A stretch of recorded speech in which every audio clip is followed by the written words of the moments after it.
pernah berzina, pernah ganggu istrinya orang, pernah berzina sama suaminya orang, pernah buat zina. Dia tidak tahu hukumnya atau mungkin dia anggap remeh dulu. Sekarang sudah taubat. Tidak ada dalam Islam datang melapor sama ustadz atau kiai, ini saya pernah berzina, bagaimana caranya? Nggak ada pengakuan dosa. Antara anda dengan Allah sudah. Tutup itu.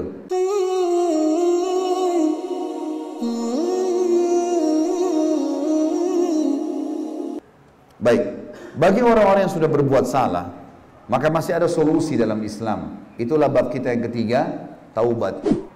Taubat ini teman-teman, secara etimologi adalah berhenti dari sesuatu, secara bahasa. Secara terminologi adalah berhenti dari perbuatan hina dan terlarang dalam agama karena Allah yang Maha Suci. Kita tinggalkan dosa-dosa karena Allah yang larang, itu namanya taubat.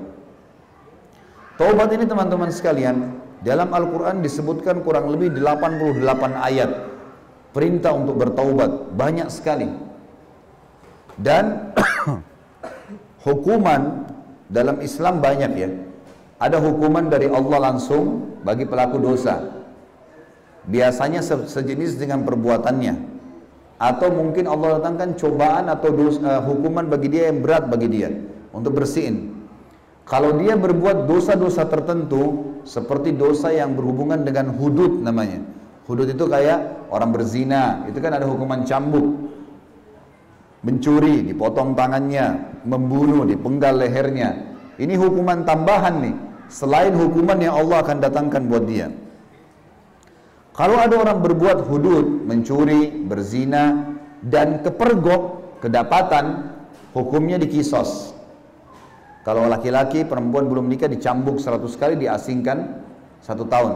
Kalau sudah berzina, sudah menikah, hukumnya dirajam, gitu kan. Orang yang berzina sementara dia sudah nikah, berarti dia mengancam dirinya dibunuh. Halal itu bagi pemerintah, bukan individu ya. Bagi pemerintah setempat, bukan orang-orang individu di sini. Kemudian orang yang mencuri sama, dipotong tangannya. Kalau kepergok, tapi dalam Islam kalau tidak kepergok dan dia taubat, maka dimaafkan. Contoh gini, ada teman-teman sini yang hadir mungkin atau di luar sana lah, pernah berzina, pernah ganggu istrinya orang, pernah berzina sama suaminya orang, pernah buat zina. Dia tidak tahu hukumnya atau mungkin dia anggap remeh dulu. Sekarang sudah taubat.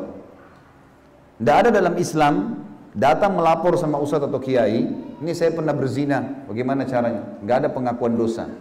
Antara anda dengan Allah sudah. Tutup itu. Kita disuruh tutupin aib kita. Nggak boleh sengaja ceritain orang. Saya dulu pernah berzina, saya dulu pernah begini, nggak ada dalam Islam. Tutup.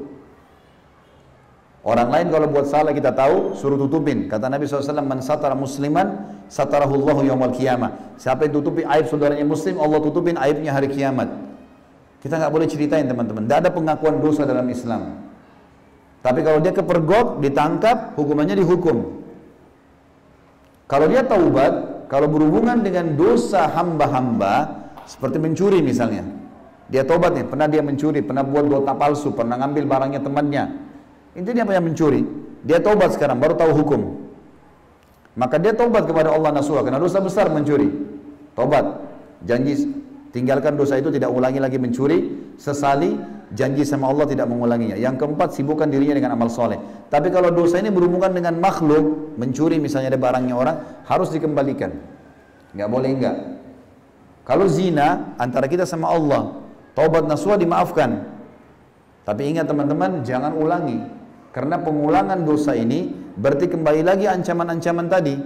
Hidup sumpah, sesat, ada syaitan yang mendampinginya, susah khusyuk.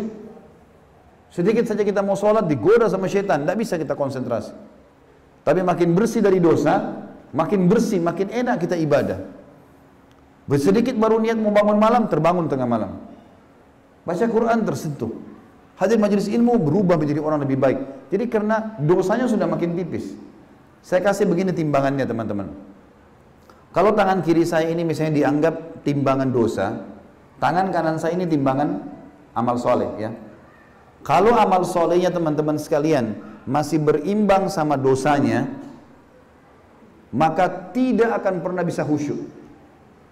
Mustahil. Kenapa? Ada dosa yang ganjal. Apalagi kalau dosanya lebih banyak.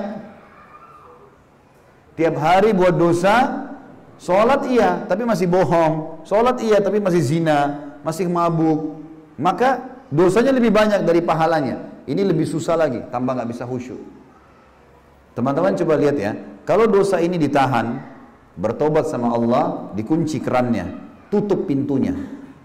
Lalu amal soleh dikerjakan, yang sudah rutin, 5 waktu sholat, baca Al-Quran berapa ayat setiap hari, zikir pagi sore, hadir majelis ilmu, jagalah sholat. Ini rate-nya kan naik nih, karena kita beribadah. Dosa ditahan, karena kita nggak buat.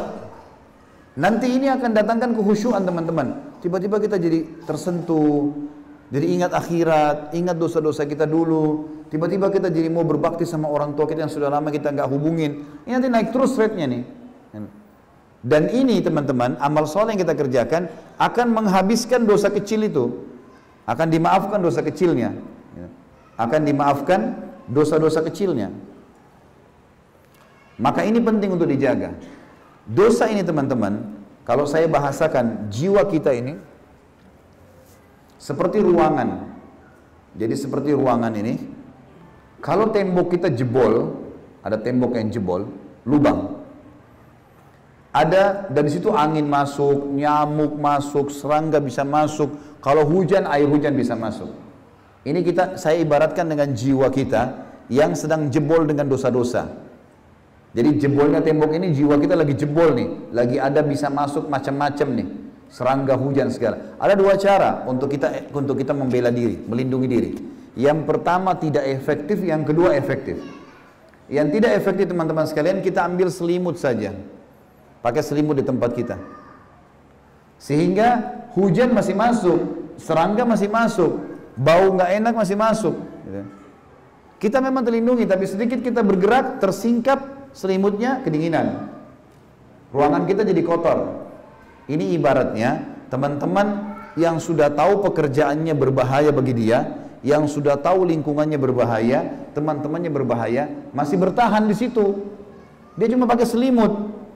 Tapi setiap saat bisa tergoda. Kalau kita tetap berteman sama 10 orang peminum khamr, kita nggak minum khamr. Saya nggak apa-apa, saya bertahan dengan iman saya. Susah teman-teman, manusia. Orang bisikin kuping kita saja, saya mau kencing ya, kita juga mau ikut kencing tuh. Manusia gampang terpengaruh. Lapar nih mau makan, kita juga, oh iya ya makan, lapar tiba-tiba. Connect langsung. Kuping kita ini, mata kita teman-teman, hidung dan lidah, ini connect dengan hati nih. Kita dengar apapun masuk ke sini nih. Makanya masuk pengajian masuk ke hati. Masuk juga dengar maksiat, masuk juga dalam hati. Jadi dikontrol dengan ini, jadi ngaco semua nih. Kalau salah salah, kalau benar benar. Karena ini connect semua. Apa yang kita lihat? Saya nonton film 2 jam. Oh nggak apa-apa, saya nggak terpengaruh. Bohong. Gimana caranya nggak terpengaruh? Mata kita connect dengan hati. Sedih ya kita sedih, senang ya kita senang, lucu ya kita ketawa, gitu kan? Ya terpengaruh lah. Makanya caranya ditutup, memang nggak bisa, harus tutup kerannya. Cara yang kedua efektif, beli semen, beli batu bata, tutup tuh tembok, cat, biar nggak pakai selimut, aman. Faham maksudnya? Jadi di sini teman-teman sekalian, berhentikan tuh pintu maksiat tuh. Udah, putus hubungan, apapun resikonya. Saya nggak mau lagi buat itu. Pokoknya saya nggak mau. Nanti kita fokus dengan ibadah.